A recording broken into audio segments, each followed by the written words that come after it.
apa ini yang berhasil misalnya sembuh dari kanker, survivor kanker ya, tapi nyatanya itu kecil gitu. Yang banyak kan ya yang berakhir progresif, berakhir dengan nanti kematian begitu. Sehingga ini membutuhkan suatu mental ya, dukungan dan peran psikologisnya itu penting, bukan hanya dari segi penyembuhan biologisnya saja ya. Oke, ini sedikit aja mungkin saya bahas secara cepat hingga teman-teman mengetahui gitu ya. Untuk tata laksana dari pasien kanker ini sendiri juga berbeda. Tidak cukup nanti dengan hanya periksa lab-lab seperti yang lalu. Misalnya hasil laboratorium menunjukkan HB itu enggak cukup. Enggak bisa didiagnosis kanker hanya dengan HB-nya rendah, anemia ini, kemudian gula darahnya, trigliseridanya, albumnya enggak bisa. Karena ini adalah jaringan, kanker itu sel, sehingga nanti untuk penegakan diagnosisnya sering di kasus itu dicerita, itu saya belum baca kasusnya yang di-share di kanker sih, tapi rasanya kalau dari tahun ke tahun ya seperti itu mungkin ya. Kurang lebih cerita ada pasien ini mungkin dengan terapi, radioterapi, kemoterapi mungkin ya dan gitu-gitu, kemudian sudah ada masa yang ini ya, sehingga untuk ini nanti ditangani oleh teman-teman dari patologi anatomi yang harus mengambil apa ini sel jaringannya ya. Nanti ada caranya. Jadi teman-teman akan dilakukan suatu proses apa itu namanya? Apa sih mengambil sel jaringan itu loh. Saya kok lupa ya sebutannya. Itu nanti jadi tergantung mana yang kita ada keluhan biasanya, kemudian terlihat di USG dulu umumnya ya. Oh ya terlihat ini kan dari USG itu akan terlihat gambaran bentuk morfologi organ-organ bagian dalam atau dari CT scan dan lain-lain. Kemudian jika itu benjol itu kan hanya dari gambaran. Sehingga untuk menentukan ini masanya nanti apalagi menggolongkan ini jinak, padat, apa ganas itu harus dilihat dari morfologi selnya secara mikroskopik, sitologi namanya sitologi, pengambilan jaringan ya. Jadi nanti kita bisa melihat. Nah, ini sifatnya parasit autonomi ya. Dia tanpa ada stimulus dari luar, dia kan berkembang sendiri. Karena ya bagian dari tubuh kita sebenarnya ya, yang telah mengalami perubahan genetik. Disebut juga dengan tumor, kita sebutnya neoplasma, tumor itu podo ya. Jadi tumor itu benjolan abnormal, ada benjolan yang abnormal. Kayak payudara itu benjolan ya, tapi bukan abnormal kan ya. Banyak benjolan di dalam tubuh kita. Ini yang apa abnormal, bahkan dikatakan kayak proses inflamasi ya, yang awalnya kayak bengkak. Biasanya kita ada proses inflamasi atau jatuh itu kan bengkak, tapi ini berbeda. Jadi awalnya tumor ini itu bengkak juga, tapi nanti ada spesifikasi lain, bukan hanya benjolan tapi ada karakteristik yang mengikuti gitu ya. Ini ilmunya disebut onkologi. Nah, ini berasal dari kanker itu kepiting gitu, karena bentuknya tahu saya. Dan kita ini kan intinya ada jinak dan ganas ya, teman-teman. Nanti penamaan-penamaannya ini teman-teman harus tahu kan nanti di diagnosis itu akan muncul eh, di rekam medisnya pasien nama dari penyakitnya. Apakah misalnya penyakit rhabdomyoma, osteoma, ya kan? Nah, itu enggak ada penjelasan dalam kurung osteoma, tumor tulang yang begini enggak ada. Sehingga ini adalah istilah medis yang menjadi kesepakatan dan diketahui semuanya. Jadi nanti sama ya mengartikan kalau ada fibroma teman-teman perawat tuh ya gambarannya seperti ini kalau menggambarkan fibroma teman-teman misalnya dari apa ini dokter ya atau dari farmasi mungkin juga sama begitu sehingga akhirnya kita punya persepsi yang sama terhadap diagnosis yang ditulis ya nanti ada banyak ini teman-teman pelajari aja sendiri adenoma polip-polip ya ini di sel. Jadi ini gambarannya adalah pengambilan jaringan kita. Jaringannya diambil, ini sedikit ini kan diperbesar ya, di bawah mikroskop. dengan ini kemudian dilihat struktur-strukturnya. Nah, seperti ini tidak akan tampak hanya dengan USG, hanya dengan ini. Jadi USG-nya hanya lihat ada benjolan ukuran segini-segini. Terkait bentuknya, dalamnya ya opo, apakah ada. Nah, itu harus dilakukan sitologi. Ya. Ini bahkan di tulang pun juga bisa terjadi. Tulang itu sel, ya. Jadi juga bisa terjadi sel-sel kanker tulang, sangat bisa. Ini di ovarium, ya, cystadenomi ovarium. Jadi di ovarium bisa-bisa banget bagian dari sel, ya, dan ini cukup tinggi juga prevalensinya. Ya, ini kalau tumor ganas, nah ini biasanya nanti tergantung apakah dia berasal dari mesenkim ataukah berasal dari epitel nih. Kalau mesenkim ini biasanya berakhiran dengan sarkoma-sarkoma. Ini sudah kan teman-teman, saya ingat sebentar aja ya. Fibrosarkoma, pokoknya yang belakangnya sarkoma udah pasti ganas gitu ya. Kecuali yang tadi, kalau yang jinak tadi kan oma belakangnya. Namun ternyata oma itu eh, banyak pengecualian gitu ya. Tadi misalnya fibroma, lipoma, ternyata tumor-tumor ganas yang berasal dari epitel ini sih, berasal dari epitel itu ternyata belakangnya juga banyak omanya seperti ini. Biasanya kalau tadi kan diakhiri dengan sarkoma, kalau epitel ini karsinoma, hepatoseluler karsinoma, misalnya adenokarsinoma. Kalau adenoma Cina ini ganas gitu. Kecuali pada ternyata banyak pengecualiannya. Hepatoma yang kita lihat kanker hepar itu sebutannya hepatoma gitu ya. Itu bukan Cina begitu kan. Ganas, melanoma, kanker di kulit ya. Itu juga ganas. Sebenarnya ada nama panjangnya hepatoseluler karsinoma, tapi seringkali untuk menyebutannya hepatoma. Jadi harus berhati-hati dengan akhiran oma.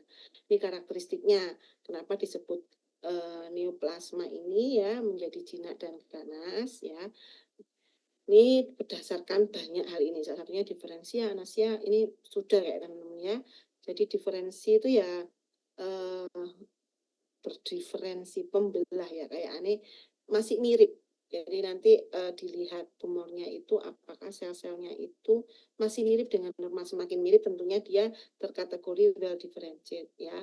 Kalau semakin buruk undifferentiated ini ya. Jadi ini sampai yang ganas. Kalau anaplasia itu biasanya ini sebagai penanda sudah tumor ganas.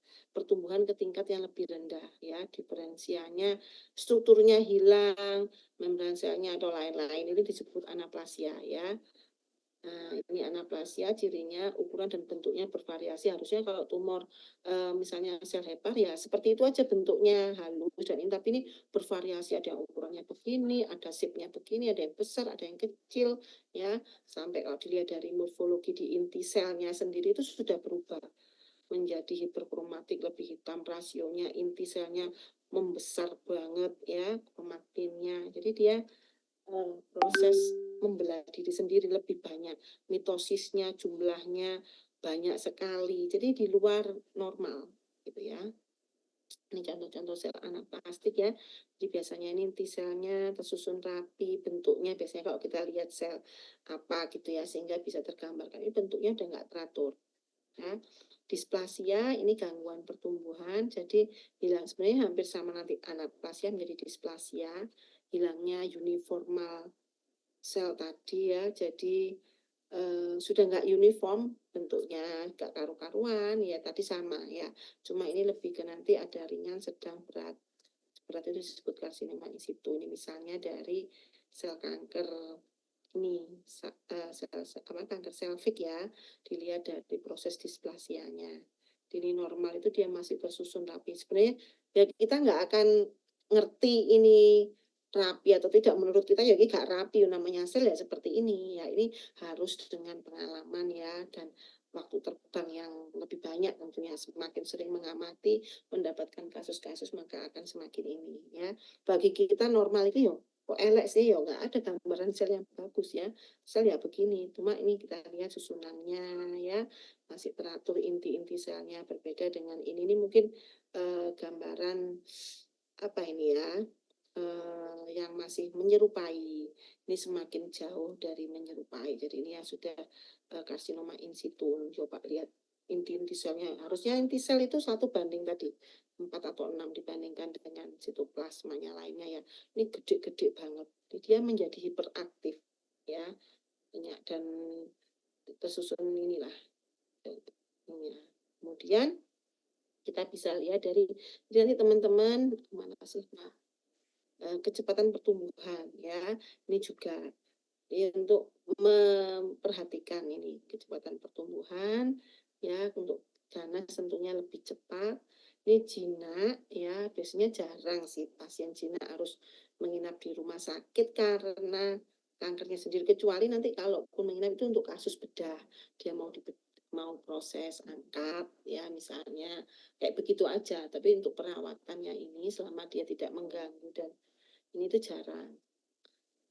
Nah, jinak ini tumbuh lokal ya, tidak ada menginvasif ke jaringan sekitarnya, batas-batasnya masih jelas, tidak ada metastasis ya.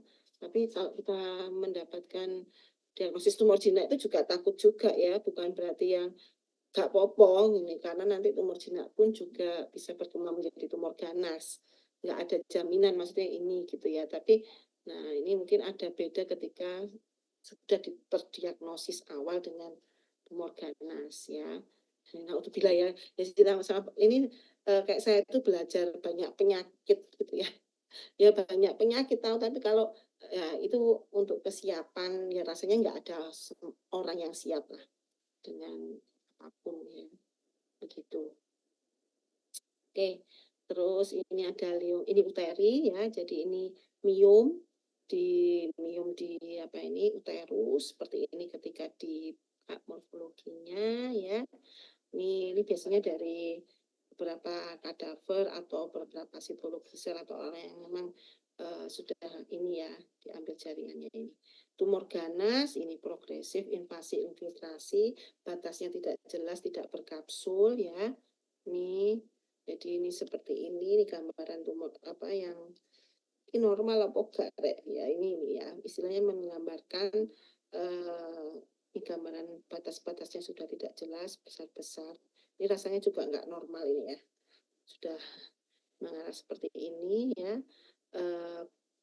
Disebut juga karsinoma in situ, dia gambaran ganas tapi tidak menginvasi membran sel. Ini teman-teman lihat sebenarnya membran selnya itu masih intake ya, masih dilindungi. Ada sel-sel itu yang udah bergabung dengan yang lainnya dan lain-lain, yaitu nanti metastasis. Kalau ini, tapi dia ini ganas ya. Kita nggak hanya lihat dari intake apa ini membran basalnya saja. Nah ini yang metastasis ini yang paling ditakutin tentunya ya.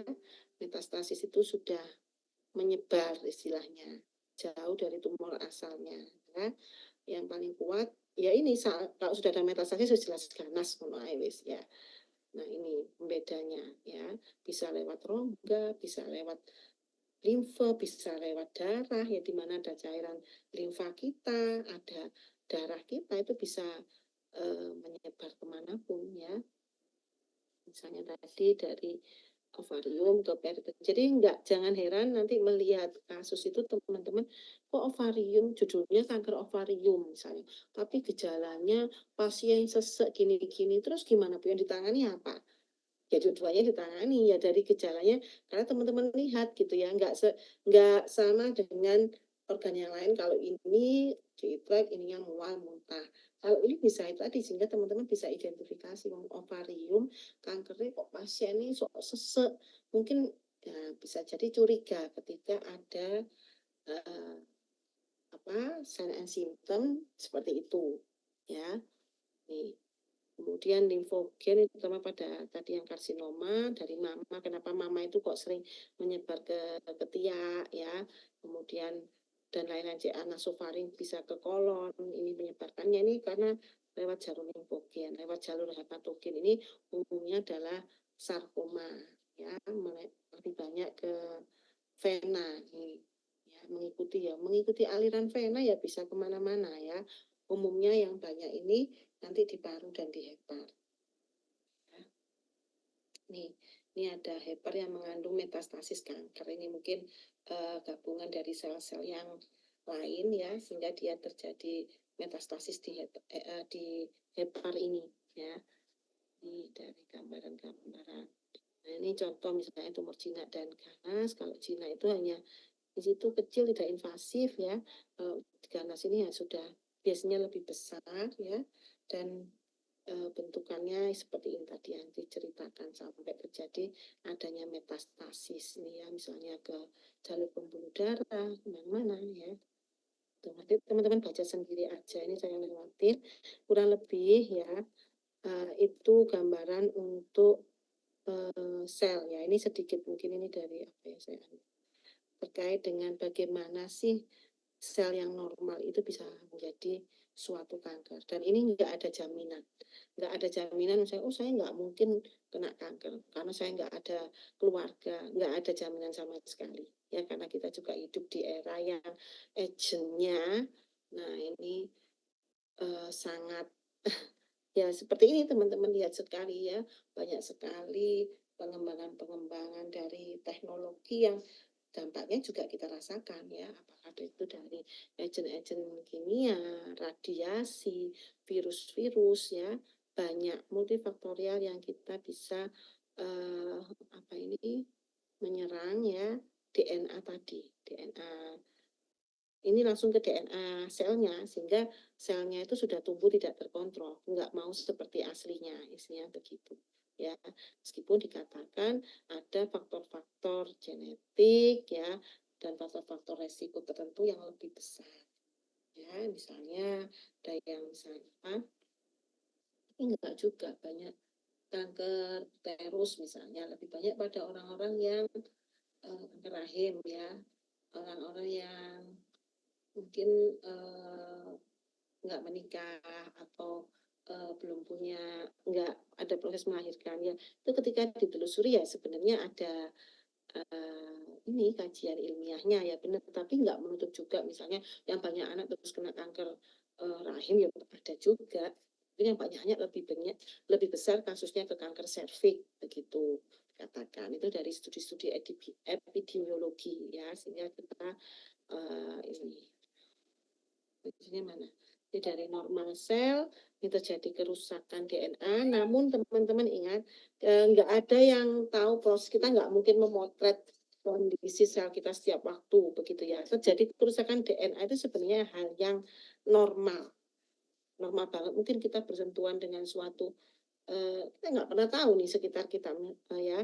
Jadi kita bukan yang, apa jenenge di isolir gitu loh, maksudnya kan enggak, kita hidup di lingkungan yang justru kita menumbuhkan imun kita, misalnya dipaparkan, dihindari kan enggak seperti itu ya, sehingga sangat mungkin terpapar dari ini, tapi justru itu akan menimbulkan reaksi imunitas tadi acquired yang dalam tubuh kita, sebenarnya ada positifnya juga ya, sehingga ini akan selalu terjadi repair. Ini makanya kita selalu meningkatkan bagaimana sih fungsi tubuh kita itu agar tidak, ya ini tidak gampang misalnya sakit, minimal begitu, itu yang tampak ya, misalnya sama-sama ini 10 orang pergi ke suatu tempat ya, tapi ini multifaktorial ya, ketika disamakan misalnya satunya banyak masalah ya, ini beda lagi, dia ada stresornya sama, tapi yang ini gampang banget gitu ya, dengan apa namanya kondisi yang ini, nah itu salah satu ya pertahanan tubuh kita lah, ini seperti itu. Jadi banyak nanti terjadi proses repair DNA sehingga akan kembali seperti semula begitu, nggak masalah ya. Nah ini ada kondisi-kondisi yang nanti mungkin pada kondisi tertentu itu ya apa namanya agent-agent tadi dari luar ya, itu menyebabkan pertahanan kita menjadi gagal sehingga akan terjadi progresif ya. Ini jadi dia merubah tadi. Dan ini ada proses lebih jauh lagi ini yang banyak ya, nggak usah untuk kanker-kanker ini. Kalau teman-teman nanti harusnya ini kalau mempelajari epidemiologi ya, itu lebih ke kesehatan masyarakat preventifnya, itu teman-teman lebih banyak berkutat ke ini, apa, tadi penyebab-penyebabnya, sehingga kita bisa melakukan, pencegahan, bagaimana biar tidak terjadi kanker lambung ya, apa yang harus dihindari misalnya, bagaimana biar tidak mudah terjadi Helicobacter ini misalnya, dan lain-lain, itu kan yang upaya agar tidak sudah jatuh, ke dalam suatu neoplasma ya harus dilakukan langkah kuratif gitu ya. Ya, bahkan nanti dari, adanya kanker itu bisa menimbulkan suatu reaksi. Kadang kita kan bentar, sini sini, Mbak Yur, Mbak Yur, Mbak Yur, ya, tadi, gejala metabolik juga. Kadang kita melihat, ini kok menjadi awalnya tidak, apa, normal, ini menjadi hiperinsulinisme, begitu ya misalnya, atau terjadi hipertensi. Jadi tidak selalu orang muncul hipertensi kemudian, oh ini pasti, penyakit metabolik, enggak juga, begitu ya.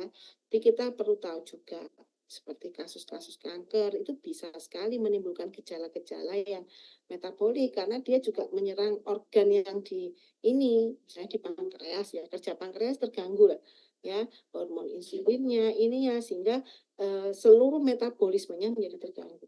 Bahkan nanti teman-teman mungkin ini kan kita adakan pertemuan 2 kali ya untuk apa ini PM kuliah dari kasus kanker ya. Nanti untuk minggu depan ini saya share nanti setelah ini karena banyak kanker itu bahasannya. Nggak mungkin saya apa ya menceritakan ini nanti dan kalian juga lebih paham. Nanti saya berikan ya SPN guideline dan lain-lain kita bahas di minggu depan. Semuanya baca ya. Saya juga belajar, bukan saya menyediakan materi. Nanti di materi saya pun saya cuplik dari situ ya, gitu. Nanti kita belajar di pasien kanker tata laksana gizinya mulai banyak itu ya. Nanti kita lihat.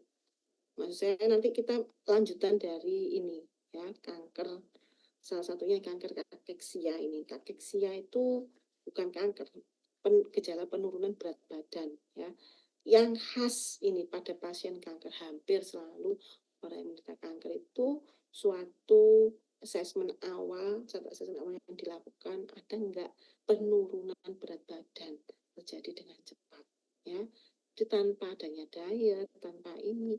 Kalau sakit-sakit yang lain masih bisa untuk ini. Pada pasien kanker itu udah hampir selalu ada penurunan berat badan parah. Semakin habis itu nanti disebut kakeksia ya. Ada tata laksana gizinya spesifik untuk kasus-kasus kakeksia. Nah ini derajat-derajat kanker teman-teman juga perlu tahu. Biasanya ada disebut TNM ini, kalau saya ya. Ini sudah saya kasih kalian untuk itunya ya. Coba saya tunjukkan mana ya.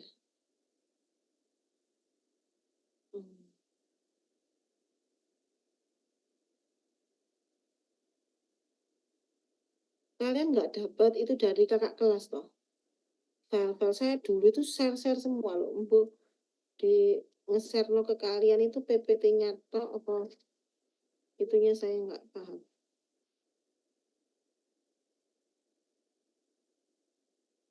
Bagaimana cara munculkannya? Ya sih ya. Kok yang di file PPT ini nggak mau muncul ya?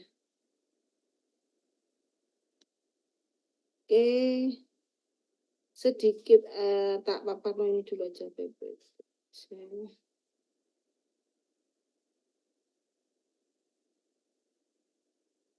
Coba ini ya. Ini saya cuplik, tapi nanti teman-teman tolong baca detailnya di situ itu bagus banget ya. Nanti ini terkait dengan referensi untuk pasien kanker ya. Sebenarnya untuk guideline kanker sendiri ini secara umum, kalau mau spesifik itu ada misalnya guideline nutrition guideline pada hepatoma, kanker hati itu sendiri ya, pembahasannya itu ada. Jadi tergantung spesifik apa organ apa yang terkena kanker. Misalnya kanker ini ada itu pankreas juga ya, ada kanker ini spesifik. Itu lebih detail tentunya apa yang terjadi di sana, teman-teman mendapat gambaran sign and symptomnya yang dilakukan terkait ininya ya. Kalau ini yang saya ambil ini guideline apa sih ini nutrition ini secara umum pada pasien kanker ya. Jadi kita nanti lebih tangani untuk ininya lebih ke sign and symptom karena kalau dari segi gizi sendiri ya saya pernah baca apa sih untuk peran dari gizi sendiri sampai apa ini proses menyembuhkan itu rasanya enggak gitu ya, bukan sebagai ininya ya, justru nanti gizi itu supporting, jadi lebih ke support untuk nutrisinya, kita mendampingi pasien kakeksia ya, karena jadi efek dari itunya kalau status gizinya semakin menurun tentunya akan berdampak banyak hal ya, penyembuhan lama, komplikasi dan lain-lain. Nah, ini lebih ke supporting seperti itu sehingga sebenarnya lebih ke general. Tapi ada satu bahasan saya pernah baca itu kayak diet Mediterranean itu bisa sekarang kan berkembang ini teman-teman tertarik ya karena tiap orang punya ketertarikan masing-masing ya tertarik untuk sebenarnya food medicine ya, lebih ke bagaimana terapi gizi itu sebagai suatu terapi itu sekarang terbuka banget personalized nutrition dan ini ya kayak obat jadi harus individu ya bukan holistik atau apa namanya sama kalau sebelah sama ini kalau teman-teman baca aja di buku-buku panduan diet untuk pasien kanker ya umumnya TKTP begitu aja TKTP dengan ini apa kayak gitu ya apa ada yang enggak ada yang spesifik enggak uh, untuk buku panduan diet sudah ada kan punya buku panduan kan ya buat diet untuk ini yaitu prinsip yang teman-teman juga harus pegang juga gitu secara umum kalau pasien ini hipertensi rendah garam misalnya gitu pasien kanker pasien kanker TKTP gitu ya tapi ini nanti menjadi suatu yang menarik jadi itu bukan hanya apa ya kerja sebagai dietitian di rumah sakit tuh apa itu jenenge ya kerja monoton seperti itu aja ya saya melayani pasien tapi ada banyak seni ilmu yang teman-teman bisa ini kan tersebut nanti kita bahkan ini beranjak ke nutrigenetik dari zat gizi Mediterranean ini ternyata bisa loh memperbaiki memberikan penyembuhan yang lebih besar ya dibandingkan itu ada studi yang sampai seperti itu. Nah kita mau lihat yang mana sih zat gizi spesifik yang mana yang ada di diet Mediterranean ya atau kalau dari keseluruhan itu mana yang memberikan sumbangsih itu kajian-kajian yang saya rasa cukup menarik ya. Ini saya beberapa menemukan panduan diet di coba kamu Pak stop share video. Ini yang enggak ini lihat di ini kayak SOP gitu ya. Coba terkait dengan mungkin di beberapa rumah sakit ada kalau pasien kanker apa yang harus dilakukan ya. Jadi teman-teman nanti kalau ditanya apa dasarnya pakai 36, 32 misalnya kilokalori. Seperti ini apa ya? Kalau ini kita karena masih proses belajar ya. Jadi jangan mengambil referensi ini karena dia pasti juga mengambil referensi yang lain. Jadi cari sumber primernya ya. Ada reasonnya. Kalau di sini teman-teman nggak akan menemukan reasonnya gitu. Ya cuma pokoknya 36, 32 ini untuk memudahkan.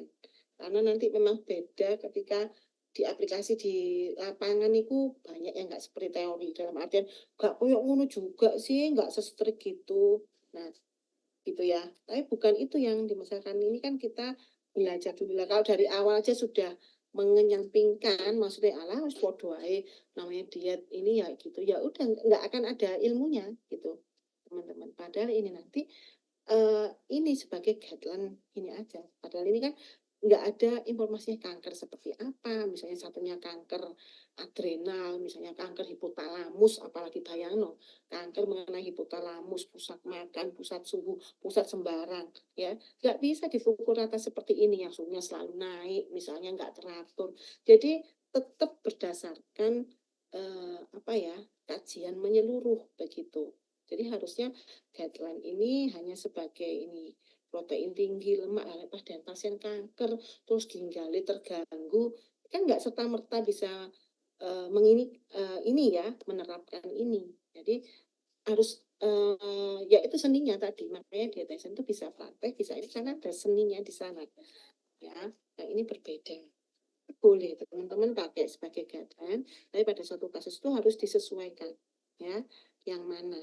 Ini kan hanya ini. Kalau saya tahu ya dari dulu nek pasien kanker itu kurus, beri aja TKTP gitu ya. Tapi yang bagaimana TKTP-nya ada nggak spesial di zat gizi makro yang mau kita berikan, misalnya proteinnya, masuk protein biasa, kasih dong prinsip ini ya, asam amino rantai cabang atau BCCA itu atau yang lainnya, leusin dan lain spesifik yang kita tahu gitu. Gila harus muncul di ininya teman-teman itu harus muncul itu akan berkembang. Kalau sekarang nggak, sebentar, lupa ini bunda ngajar ini sebentar.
Halo, eh, sampai mana tadi ya? Sampai mana tadi Mbak? Maaf kepotong. Direk, apa tadi ya? Eh, apa rek? Coba ini saya share terkait ini ya. Ini guideline untuk pasien kanker ya. Tapi ini ada yang update lagi yang selanjutnya. Jadi nanti ini teman-teman minggu depan kita coba bahas ya, 2 ini. Jadi ini bagus banget loh, ya. Ini terkait dengan, spesifik, jadi apa saja yang harus diperhatikan ya, bukan hanya makanan sebenarnya di kanker itu termasuk juga training, exercise ya. Ini banyak nih.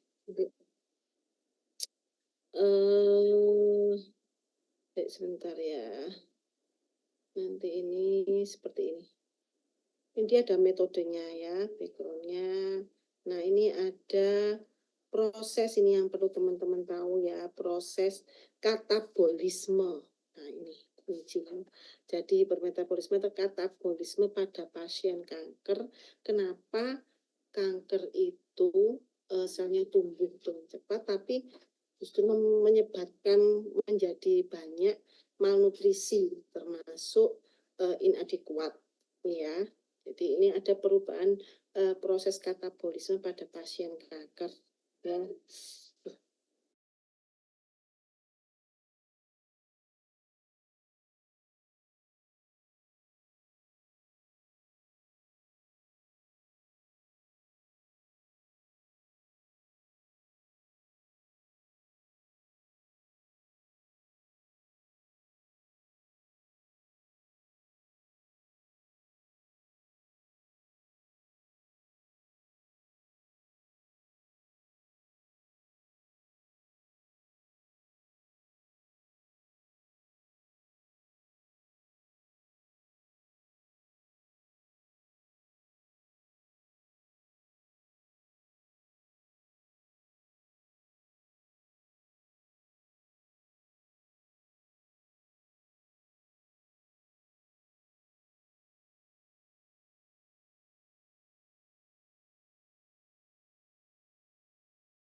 Maaf sebentar ya.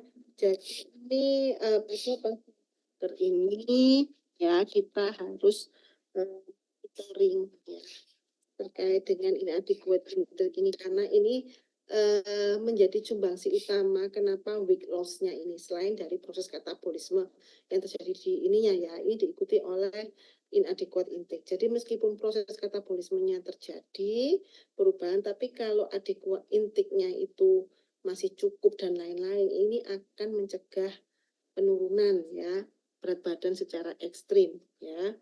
Nih diperkirakan ini dikatakan pasien kanker itu apa biasanya kurang dari 60% ini yang sering diinikan ya yang terjadi bahkan sampai terjadi bukan hanya inadequat sampai simpanan. Kita tahu bahwa di otot-otot kita banyak simpanan protein yang itu nanti bisa di breakdown untuk berbagai berbagai sumber penting ya untuk ini. Nah, pada pasien-pasien kanker kakeksia itu bukan hanya weight loss-nya itu terutama ini proteinnya, massa protein, massa ototnya ya. Sehingga ini benar-benar akan mempengaruhi ya daily of life-nya keseluruhan dari kualitas hidupnya ya tentunya dengan berbagai ini. Bahkan ini ada yang memberikan grading begitu ya. Kalau teman-teman lihat grading untuk apa ini penurunan berat badan. Jadi ada yang 1, 2, 3 ini dikaitkan dengan dua kondisi. Jadi tidak hanya spesifik melihat weight loss-nya, tapi juga BMI-nya ya awal begitu. Tentunya dengan semakin rendah BMI-nya, kemudian weight loss-nya semakin besar ya. Ini weight loss ini biasanya dalam berapa sih ini? Seminggu tadi. Berapa ininya? Aku nggak baca detail sih. Tadi weight loss ini berapa ya? 1 sampai 2 minggu biasanya ukurannya untuk melihat ini ya. Ini biasanya dapat ini kan ketika BMI biasanya menjadi ini 0 sampai grade 6. Ada yang menemukan PM membaca ya. Ini ya. Jadi ini menunjukkan prognosisnya nih ya.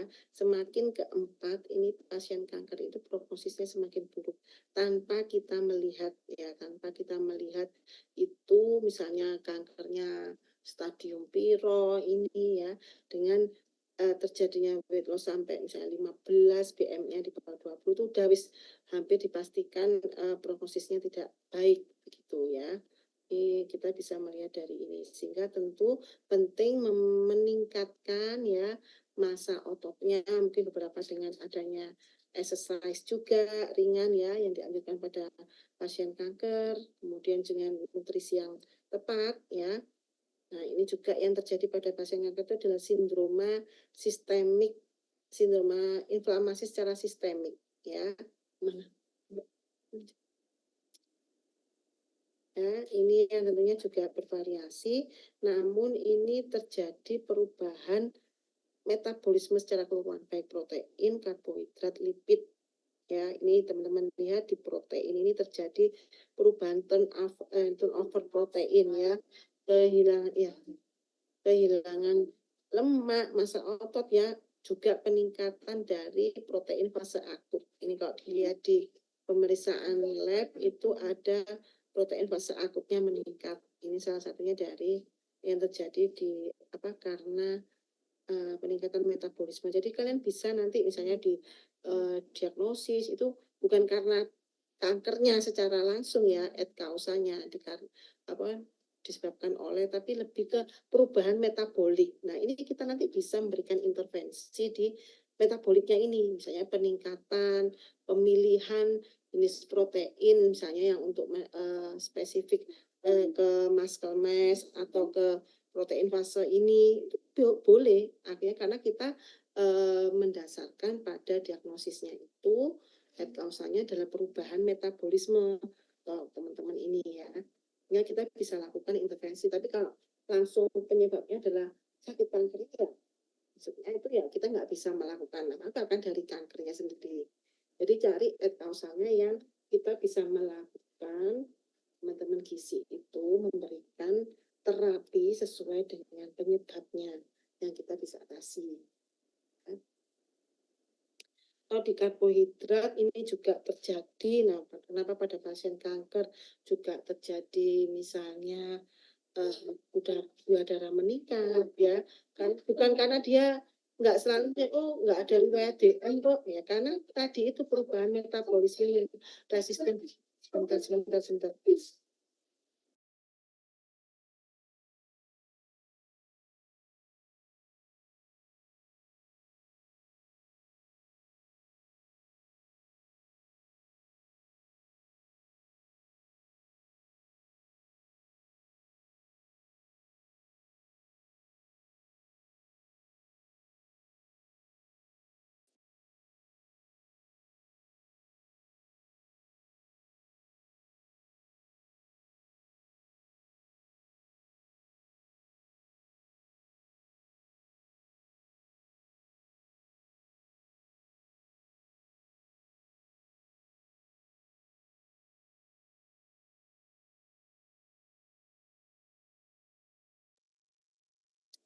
Ya, jadi proses inflamasi tadi melibatkan gangguan toleransi, bahkan sampai lipid oksidasi. Ya, ini juga lipidnya terbongkar banyak ini. Kemudian banyak nanti teman-teman baca sendiri ya terkait dengan perbaikan food intake ya, bagaimana mempertahankan tujuannya, masa ototnya, performa secara fisik ya. Loh.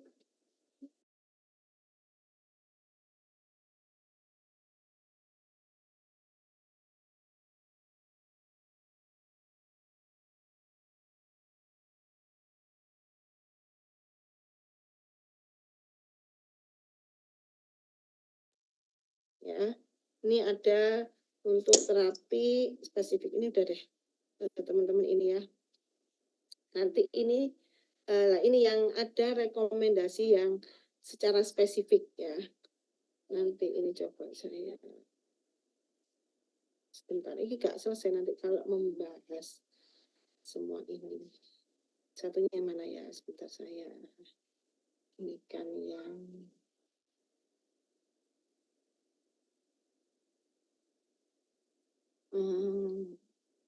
mana ya teman-teman, ada ya S-Pen-nya ini ya.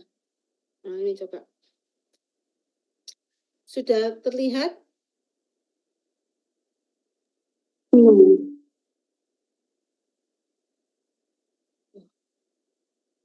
Ini sudah ya? Iya, sudah. Yang mana kira? Yang tadi bukan? Ini yang kayaknya kisah terbaru ya. Enggak sama kan sama yang tadi? Ini yang tahun 2021 ya. Nanti teman-teman akan dipandu untuk screening dan assessmentnya bagaimana ya. Kemudian kebutuhan energinya ini misalnya dia kasih ring. Harusnya kalau panduan-panduan itu memberikannya enggak satu angka ini sih ya. Biasanya pakai ring. Ya, ring antara 25 sampai 30 misalnya komentar. Itu banyak dia di sini. Jadi ini sekedar menuliskan apa ya? Yang tadi guideline ini diberikan ini, tapi dia ini loh yang penting dalam suatu karya ilmiah itu komentar-komentarnya ini yang teman-teman itu pelajari. Itu kenapa dia memberikan seperti ini, alasannya apa ya, misalnya kayak begitu. Jadi ini lebih untuk protein ini bahkan nggak bisa ini. Udah aja dulu sana. Nggak bisa. Banyak Mbak Bida. Nggak bisa. Ya.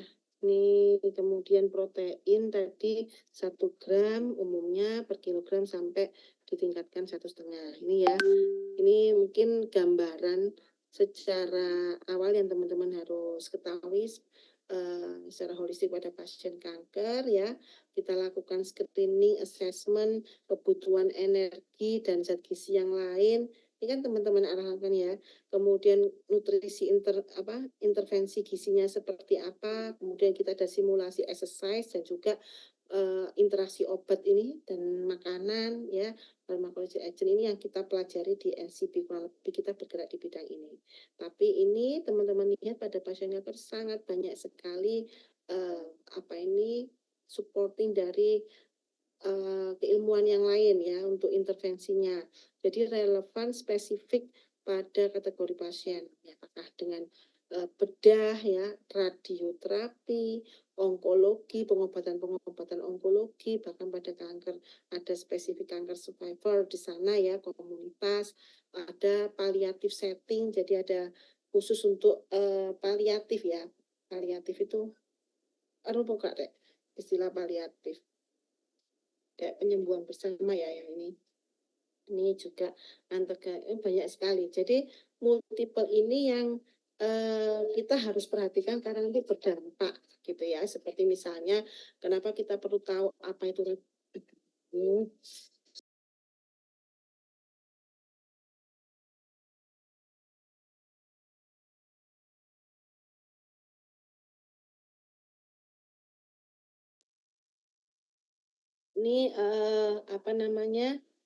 di radioterapi misalnya. Setelah radioterapi kenapa teman-teman perlu tahu kapan Bu jadwal radioterapinya, setelah berapa lama, karena biasanya tidak lama setelah radioterapi itu akan terjadi efek-efek ya, banyak efek samping, mukosa-mukosa yang menjadi kering, salah satunya mual, nafsu makan menurun, itu teman-teman perhatikan hal seperti itu, sehingga ini sangat fluktuatif, bukan kayak pasien ginjal juga gitu ya. Jadi harus perhatikan kapan hemodialisanya, kapan ininya. Jadi setelah dia terapi-terapi ini, apakah radioterapi, kemoterapi, dan lain itu memberikan efek samping yang misalnya teman-teman nanti pasien konseling kok nggak dihabiskan Pak, ini nggak patuh, bukan hanya seperti itu gitu loh ya, karena ini yang dirasakan pasien, jadi dia pada kondisi-kondisi itu nggak akan mungkin menghabiskan misalnya rekomendasi gizi yang teman-teman ini kan gitu ya, sehingga harus ada terobosan-terobosan baru gitu. Ini screening dan assessment ya untuk melihat apakah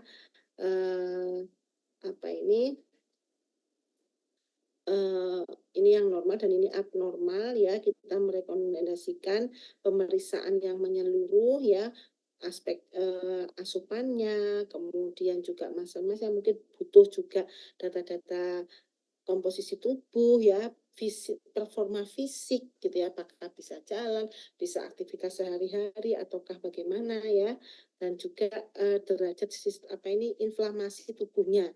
secara keseluruhan itu kita bisa lihat dari kapasitas fungsional, bisa dari aspek ini ya, politik yang kita bisa lakukan ini. Kemudian ini tentu kita nanti fokus utamanya pada pasien gizi ini tadi TKTP ya, utamanya jadi energi dan substrat ini harus diperhatikan. Tanyakan ada weight loss atau tidak ya. Jika tidak ada ya, ini kita samakan dengan pasien-pasien sehat. Biasanya pada pasien kanker derajat awal atau masih ini ya, jadi kita tetap berikan sesuai dengan orang sehat, biasanya 25 sampai 30. Protein intake juga minimal 1 ya, 1 sampai 1,5 gitu ya. Kemudian juga vitamin dan mineral. Jadi ini secara spesifik secara umum. Namun pada pasien-pasien kanker dengan adanya penurunan berat badan, nah ini kita harus lakukan assessment untuk yang lainnya. Bagaimana derajat metabolismenya ya, apakah ada peningkatan, hingga nanti kita berikan tinggi tapi ternyata dia ada gangguan di insulin ya, percuma malah meningkatkan gula darahnya doang ya. Kemudian karena kadang butuh bantuan juga untuk suntik insulin, tambahan hormon ya. Ini untuk meningkatkan agar dapat uptake masuk ke dalam sel, kemudian dan lain-lain. Jadi ada spesifik yang difikirkan begitu. Tidak hanya terapi diet secara normal ya. Untuk pasien resistensi insulin itu memperoleh energi dari lemak ya, meningkatkan rasio energi lemak, jadi lemaknya yang diperbanyak daripada karbohidratnya, karena memang kerja utama insulin itu di karbohidrat. Nah ini pemikiran-pemikiran seperti ini kan kalau kita nggak ngerti, nggak akan terpikir ya untuk kebutuhan-kebutuhan seperti ini ya. Ini banyak nih tadi ya, mungkin saya inikan di sini. Nanti ya spesifik per B1, B2, B3 kita pelajari ini. Next ya, ini yang konsep oral ya, nutrition atau kalau medical nutritionnya lain. Jadi untuk kalau intake-nya baik, tentunya sebisa mungkin tetap konsepnya kita berikan secara per oral ya, untuk menghindari malnutrisi lebih lanjut ya. Ini dipastikan tidak menggunakan dietary profession yang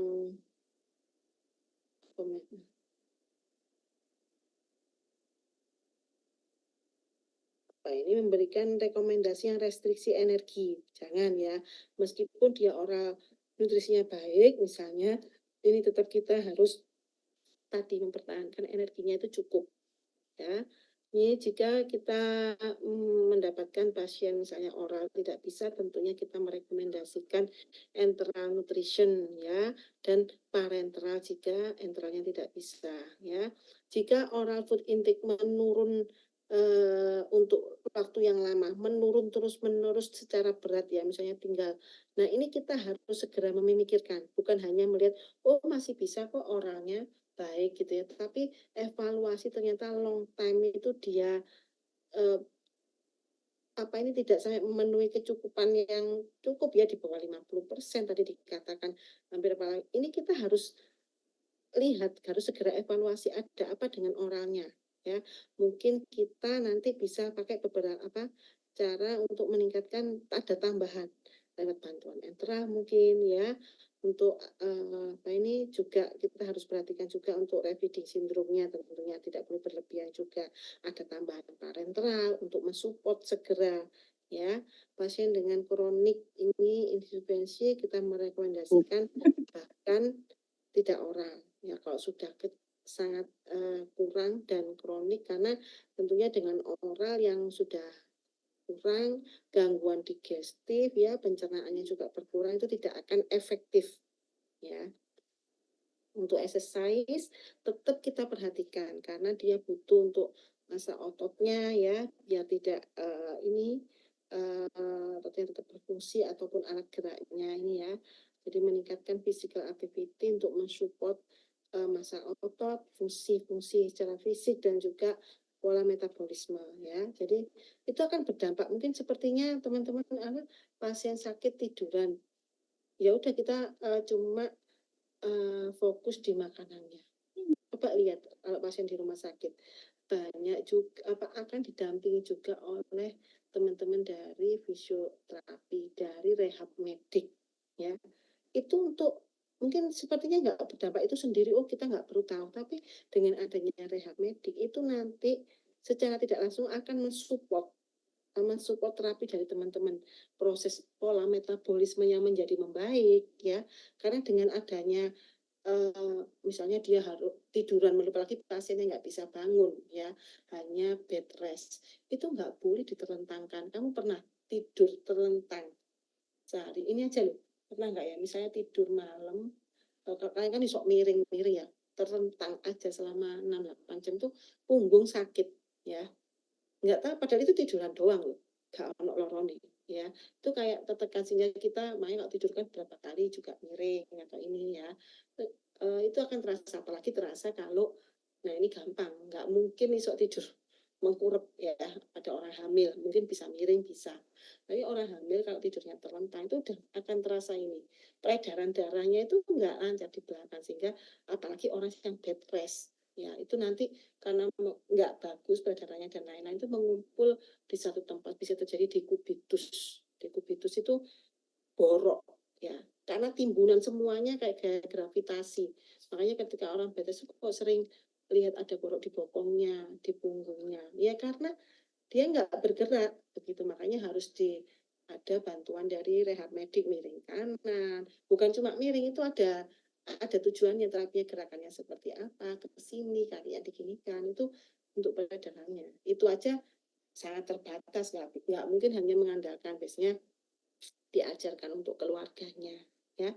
Itu kalau membaik itu nanti akan mensupport gizi dari teman-teman gitu ya. Jadi bukan nggak ada kaitannya, nggak ada gunanya gitu. Udah nggak usah ini, karena kalau kadang kita perlu pikirkan kenapa kok gizinya kita nggak membaik pasiennya, itu bisa jadi ya dari sekedar cuma aktivitas fisik yang seperti itu, ya. Dan itu perlu, ya, teman-teman di rumah sakit kan lihat tuh ada tim rehab medik gitu, ya, ya. Ini terakhir mungkin ya, ini yang terkait dengan uh, konsep secara umum farmakonutrien dan farmako, karena pasien kanker itu banyak sekali konsumsi obat-obatannya, dan bukan hanya obat-obatan, iki radioterapi kan tahu radiasi, ya. Nanti googling aja di YouTube proses, saya rasa harus teman-teman, karena kan teman-teman nggak melihat sendiri, bahkan nanti magang pun kalian mungkin nggak juga melihat, hanya lihat pasiennya pada waktu di ruangan ditanyai, kan proses-prosesnya di radiologi terus di radiasi kan masuk kalian lihat, itu aja di misalnya kayak dokter muda yang di bagian radiologi juga mungkin hanya itu yang diperbolehkan, ya. Tapi sekarang ada banyak tuh fasilitas, lihat proses-proses di radiasi apa yang terjadi, ya. Itu di sinar X dengan derajatnya sangat tinggi, habis radiasi itu akan muncul banyak keluhan, karena mungkin juga mematikan sel-sel yang lain, mau nggak mau tujuannya kan sel kankernya. Tapi ya apa ya, harusnya kalau radiasi itu dibuat spesifik, ya, nggak mungkin diradiasi seluruh tubuh, nggak, kecuali kalau kanker darah atau kanker apa yang infiltrat semua begitu, ya. Biasanya spesifik di payudara, di spesifik di itu aja, lokal yang terkena dampak, tapi umumnya ini akan juga menyerang bagian-bagian mukosa yang lain, ya. Tuh, belum lagi di kemoterapi. Kalau kemoterapi dimasukkan obat lewat pembuluh darah, tentunya ini efeknya ya sistemik, ya. Sehingga ini teman-teman nanti perlu ada kecenderungan nafsu makannya itu menurun, ya. Karena habis radiasi itu kayak tadi itu, saya nggak ngerti sih, saya nggak bisa menceritakan karena ya, ya ini pokoknya dari teorinya begitu, ya, menjadi nggak nafsu makan, ya. Jadi ini perhatikan apetitnya, ya. Mungkin perlu untuk beberapa ini kita restriksi, maksudnya menyesuaikan. Jadi tidak kita paksa, ya, kita lihat, kita berikan, kita pilihkan ini seninya, ya. Mungkin yang cepat direabsorpsi dan tidak menyulitkan pasien. Nah, banyak saat setelah ini diberikan enteral. Wis gak perlu diroso istilahnya, udah pokoknya makanan itu masuk gitu ya. Kalau menurunkan nafsu makan ya gak nafsu kabeh gitu ya. Kemudian ini dengan ini apa sih ini anoretik kanker ini. Pasien dengan kanker yang menjalankan kemoterapi dan resiko berat badan menurun, menyarankan memberikan suplementasi nih, omega 6, omega 3 ya, fish oil, minyak ikan biasanya. Ini ternyata dari banyak studi dapat memperbaiki efektifnya food intake-nya. Ya, berikan dalam bentuk suplemen. Ada itu suplemen minyak ikan agak mengkilap gitu ya, tembus pandang biasanya itu banyak dikonsumsi ibu hamil juga itu ya. Nah, itu KDHA itu ternyata mampu meningkatkan. Diberikan aja gitu ya. Kalau ini pada pasien yang mudah kenyang ya setelah ini konstipasi juga. Nah, ini ada tambahan prokinetic agent. Mungkin diberikan beberapa obat-obatan yang untuk merangsang ini ya. Motilitasnya kadang mudah kenyang soalnya mungkin pergerakan ininya tidak baik khususnya sehingga ya lama proses ininya ya. Ini insufisiensi ini agent-agent ya. Ada beberapa merekomendasikan suplementasi dengan tadi yang saya ceritakan BCAA ya, bransin BCAA, BCAA bransin amino acid ya untuk memperbaiki massa ototnya. Ditambahkan supporting dari dalam ya. Kemudian juga merekomendasikan non steroid. Jadi kalau bisa jangan gunakan yang steroid karena ada beberapa efek samping yang cukup tinggi ya. Kemudian merekomendasikan karena binoid itu saya juga kurang tahu untuk memperbaiki rasa atau anoreksia tadi ada agent-agent ini, tambahan agent dari luar ya, androgenik steroid, bahkan ada beberapa menambahkan hormon-hormon steroid untuk memperbaiki ini.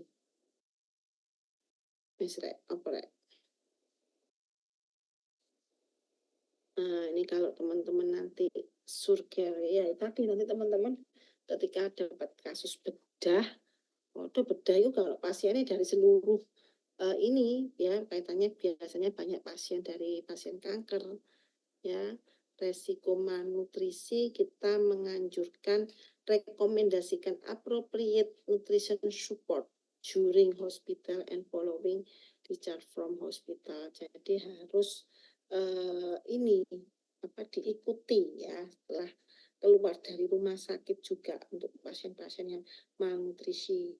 Untuk pasien dengan gangguan upper GI tract ya, ini biasanya karena reseksi ususnya ya, ini gangguan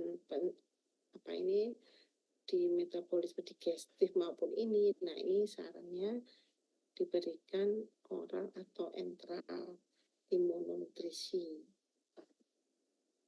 Jadi nggak hanya oral, bisa dipikirkan ini eras ini apa? Dari sini ada ditanyakan nggak? Eras itu belajar beres ya. Surat eras ini sudah apa? Radioterapi apa yang harus diperhatikan di radioterapi? Ini beda ya radiasi sama radiasi radioterapi. Nutrition selama ini beda, kita pada waktu radioterapi ini memberikan perhatian yang spesial ya pada daerah khususnya kalau dia radioterapinya itu area kepala leher, torak, gastrointestinal. Ini akan secara langsung mempengaruhi intake dari pasien ini ya, sehingga ini perlu melakukan konseling, diberikan suplemen tambahan, hindari juga ada dehidrasi itu juga bisa terjadi ya, kerusakan ini ya Dan intinya diperhatikan spesial pada saat radiasi, ya. Merekomendasikan screen for minute disfagia. Ini disfagianya ini, nyerinya apa ini, kesulitan makannya ini, ya, untuk mempertahankan apa ini, mengunyah. Ini juga sebagai langkah, misalnya pada setelah ini diberikan rasakan pasiennya itu mengunyah, ya, mempertahankan selama enteral nutrition. Kadang kan nggak mungkin kan kita diberikan oral harus enteral secara ini, ya, untuk mencapai, tapi ini kita juga latih kemampuan dari menelannya. Setelah itu mungkin nggak terlalu lama di enteral kan, ya. Enteral feeding menggunakan NGT, ya, daripada cara yang lainnya. Nih,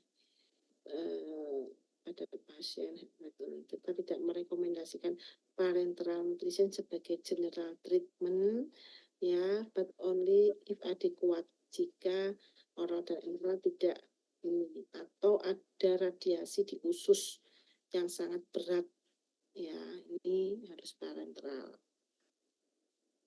Ini oporek glutamin, ya, glutamin mencegah efek-efek samping dari keradangan stomatitis, esofagitis, inflamasi diare, ya. Ini glutamin sebagai imunomodulator juga. Banyak wis probiotik ini, ya, baca nih. Ini ada rekomendasinya, baca aja. Tuh. Apalagi nih. Wis gak usah ya, ini kurang lebih hampir sama. Ini untuk teman-teman ketahui apa yang harus dilakukan kalau pasien itu menjalankan transplantasi sel, transplantasi organ, ya, kemudian mengkonsumsi obat-obat kanker, ya. Teman-teman perhatikan cara-caranya itu menjadi sangat penting. Jalurnya enteral, oral, ya, parenteral, itu. Wes, ya, ini survivor, kanker survivor, kita rekomendasikan lifestyle. Nah, ini regular aktivitas fisik kalau sudah sembuh, ya, healthy weights, healthy lifestyle, ya, fluid, whole grains, low saturated fat, ya, kayak gini. Kalau paliatif, ini pasien-pasien paliatif itu apa ya, gak bisa sembuh, ya, intinya. Nah, ini untuk ini dia harus rutin check up, ya. Ini yang nanti kita berikan ke konseling itu, ya. Kemudian kalau hydration pada pasien kita merekomendasikan parenteral hydration and nutrition, ya. Tidak mungkin bagaimanapun inadequate apa ini menggunakan short and limited hydration, karena ini apa ya, biasanya parenteral nutrition itu pada pasien-pasien kan tidak dianjurkan untuk jangka lama, ya, apalagi untuk tujuan, karena ada beberapa yang sampai kita melihat status salah satunya ini kan linglung, ya, dehidrasi itu, status confusion ini, sehingga ketika ada gejala itu ya sudah segera dilakukan dehidrasi yang cepat aja dengan berapa ini. Wes bosan? Oke, nanti saya share, ya.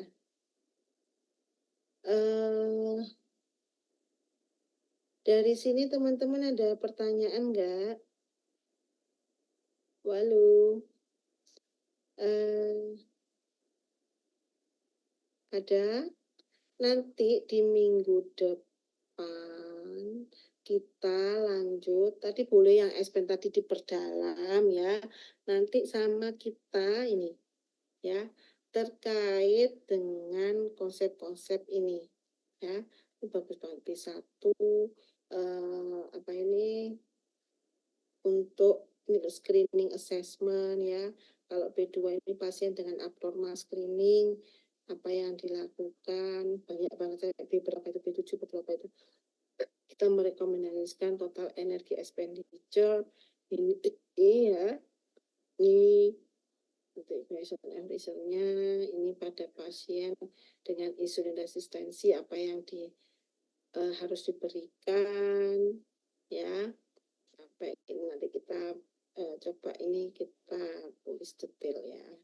Dan ada beberapa nanti coba kita searching untuk, karena telaahnya itu nggak jalan saya lihat ya di proses, maksudnya di luar ekspektasi kita kemarin bahasnya itu teman-teman banyak mendapatkan brainstorming dari dan kajian ya itu mungkin ditulis tapi kan berindividu akhirnya nggak sempat dibahas kan, nggak sempat terbahaskan ya sebenarnya ini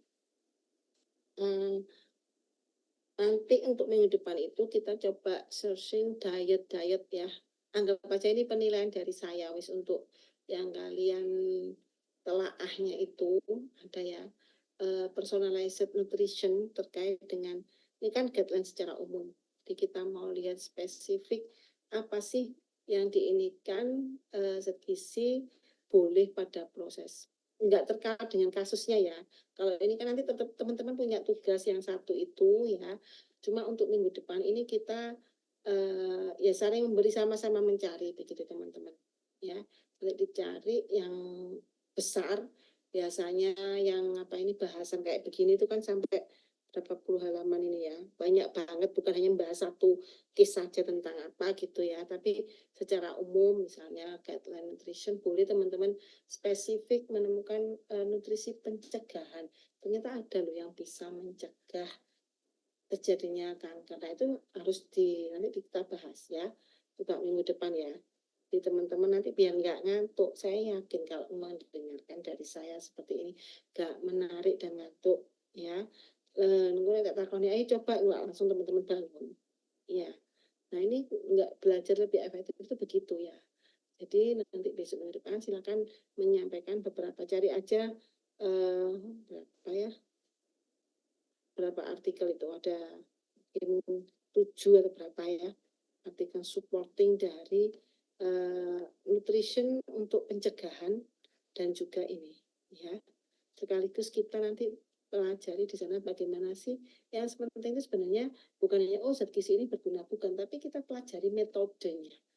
Ternyata di penelitian itu misalnya Mediterranean dietnya diberikan selama gini berapa hari pada pasien yang ini itu harus metode itu menjadi sangat penting karena itu bisa memberikan dampak yang berbeda. Kok pada pasienku enggak ya, padahal saya pernah dengar jurnal nutrisi itu ada jurnal yang mengatakan ini dapat memperbaiki. Nah kita jadinya nek ngono informasi yang ditangkap padahal itu banyak di penelitian itu yang penting adalah bagaimana cara kita melakukannya, subjeknya siapa yang mungkin karakteristiknya berbeda, mau iki usianya si muda, pasien usianya tua, kan kamu harus bisa menganalisis sedetail itu. Jadi nggak hanya pasien saya nggak berdampak, ini ya, tapi ada ininya, tuh ya. Ini banyak sih, belum wakeh ya, tidak halaman ini